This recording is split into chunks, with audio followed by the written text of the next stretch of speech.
It's Monday. I'm here with Anthony Mascola, who had quite a day yesterday here on main stage. He had, how do you say it? Le Cirque TG, is that right? Yep, the Cirque de TG. It was mad actually. I think we did a nice show. I think everyone enjoyed it.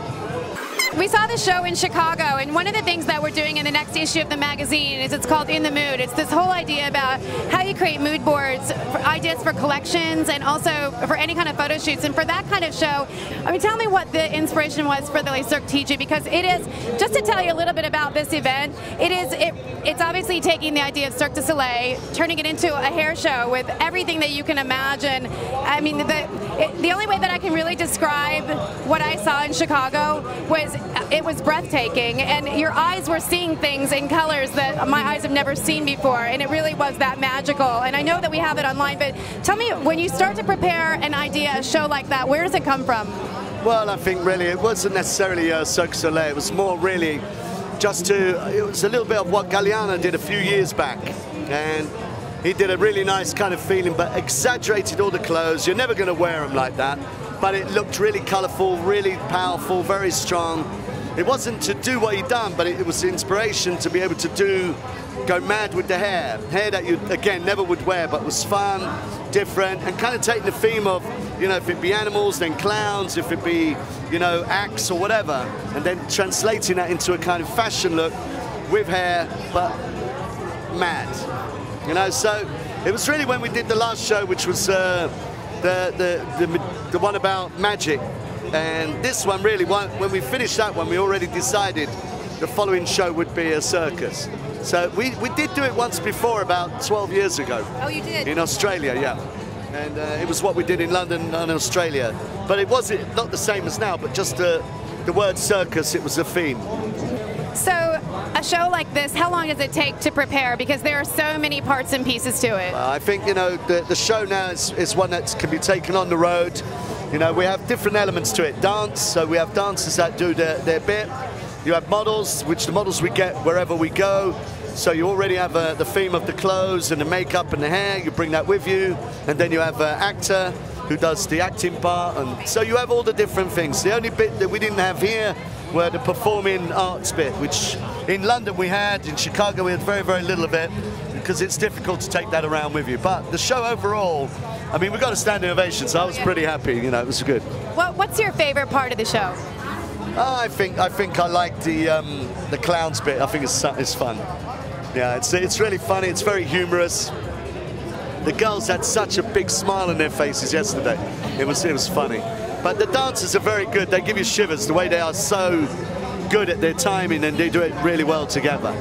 And I thought the end was so magical when he came back out and he kind of finished the show, the top hat. And he kind of links it with, you know, the link between the products and what he says and with the audience. It's fun. So I heard a rumor that you brought nearly 100 people from the UK here. Yes, we did. What we wanted to do, we have a lot of clients that we work with closely in England and from France as well. They came over to come and see the show, to spend you know, a few days doing the Hulk ride and a couple of other things that you can do here in Orlando, and just really taking them away and making them enjoy, you know, a good trip. And at the same time, they came to see the show. So I don't know your exact title, worldwide creative director, artistic director.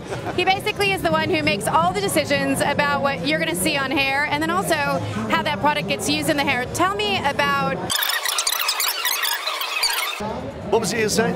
I had an opportunity, as you saw, to go and shoot with Anthony in London, which was really exciting for me, and especially the part of going into the studio, in the creative studio, and seeing just pictures all over the walls, and basically what you guys do to, I mean, tell me what you do when you're about to go into a whole new collection shoot. Where does that inspiration come from? Well, it's fashion-led, you know. I mean, it's like this one here. We kind of keep it fashion-led. It's a story. The same models, 5, 6 models, 7, 8 models, shot in all different ways. So you get more of a theme going on. There's some nice ones actually of the group. Where's the group? So it's really just capturing a fashion feel. It's trying to really not say, right, here's a hairstyle, but it's a look, what young people are doing. You try and capture that. This particular picture, everyone's wearing their own clothes. Oh. So we haven't even styled it. We've done some where we've styled them, the rest are styled.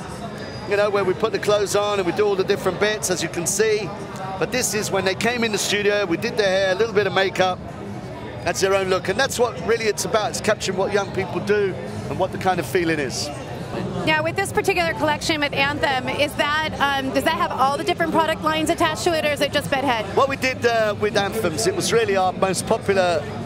That's why we called it Anthems. It was almost the most popular bedhead products over the last 10, 15 years. Oh, okay. So it was really picking on the stick and the manipulator and all the different ones. And we had about 12 that we kind of, I forgot which ones they are, but it's a list of the 12. So it was almost like your top best products that you've loved using over the years. And that's really what we did. That's why we called it Anthems. Okay, so of all the products that you have in all of TG, tell me what your very favorite product is. Oh, I like manipulator and hard to get. Yeah. And the stick. And the stick. The stick. Yeah. Yeah, it's still my favorite. Yeah. See you more here in the future? Well, you know, probably a little bit. I mean, I come over to do these things. I live in London, that's where I'm based, but at the same time I go to LA a lot because my brother lives there. And we still own Tony and Guy over here, so I work very closely with my brother on that. And it's good fun. It gives you, you know, a lot of another interest as well, because that's really where it all boils down to, you know, being a salon owner and working with clients is really where you end up doing what we're doing now. You know, you end up doing a show like Cirque du TG, which is really no relevance to anything that you do really in the salon, but it creates energy and motivation, and it keeps you interested in this whole business. You know, if you do the same thing all the time, you're going to get bored. So I think that's why all these people come to these shows. They want to be inspired, they want to have a little bit of stimulation, and then they go back and they work like we all do. Tell me about the schools that you guys have, because you have advanced academies, but then you also have all of the schools, right? We have Tony and Guy schools, you know, which are basic schools, cosmetology. Yeah, cosmetology. But then we have our own kind of techniques in there as well. And I think it gives a very, very powerful grounding for someone who wants to start being a hairdresser. You know, we have salons as well, and that's where we've basically come from. So the techniques that we do are really so we can get a really good, powerful way of working within the salon, close to getting 100% success in what we do. And I think that's really what you want to aim to. You know, people are people, so you have ups and downs, and you know, you have different moods in how you work. But if you can get your technique and you get the way you work as precise as you can and as kind of documented as you can, then you can get close to being 100% successful.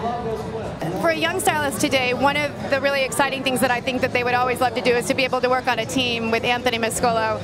Tell me, what's a kid do today? I mean, give me the best piece of advice that somebody coming into the industry today should have. Well, I think they've got to have patience to start with, you know, because when you come into an industry, it looks easy, but it isn't easy, and it will become easy when you know how to do it. But when you don't know something, it's horrible.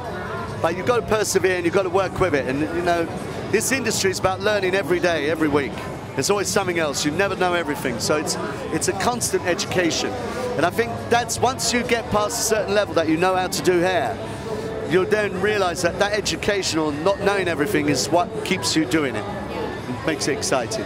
This guy totally inspires me. I wish I could just hang with him all the time, because I think I'd learn so much like all of you guys. So check out the video. It's on Behind the Chair. The video of your whole show is actually on Behind the Chair from Chicago.